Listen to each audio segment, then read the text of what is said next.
वरळी पुन्हा एकदा hit and रनच्या घटनेने हादरली आहे। वरळीत भरधाव वेगाने आणखी एक बळी घेतलाय। BMW गाडीच्या धडकेत विनोद लाड या तरुणाचा मृत्यू झालाय। दुचाकीवरून जात असताना विनोद लाडला BMWने धडक दिली होती।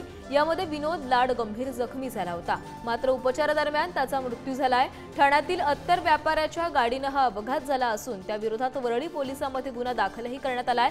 चालकाची जामिनावर सुटका झाली आहे, मात्र आरोपीवर कठोर कारवाई करावी अशी मागणी लाड कुटुंबियांनी केली आहे।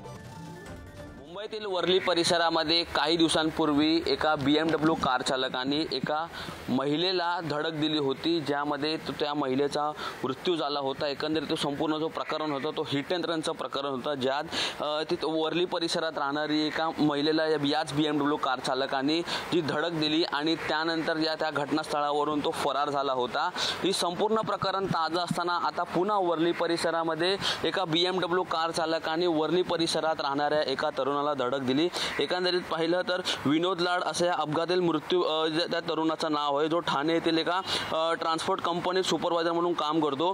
20 जुलै रोजी वर्ली हिल रोडवर राहणारा लाड हा कामावरून घरी परत असताना सीफेस परिसरातील अब्दुल गाफर खार रोडवरती या BMW कार चालक हा जो भरधाव वेगाने येत होता त्यांनी त्या तरुणाला धडक दिली आणि त्यानंतर तो जो BMW चालक आहे हा तो तिकडनं पळाला नाही। त्याचबरोबर आजूबाजूचे परिसरातील लोक होते त्या लोकांनी त्याला त्या तरुणाला जो रुग्णालयात दाखल केलं आणि मागील 1 हफ्त्यापासून त्या तरुणावरती जो उपचार आहे तो सुरू होता आणि तो कोमात देखील होता।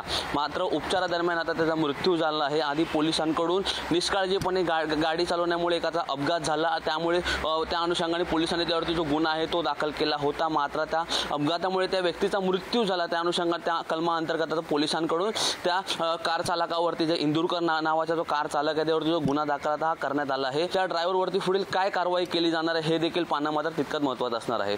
कॅमेरा पर्सन श्रीकांत खरातसह मी रिद्धेश हातीम, पुढारी न्यूज, मुंबई।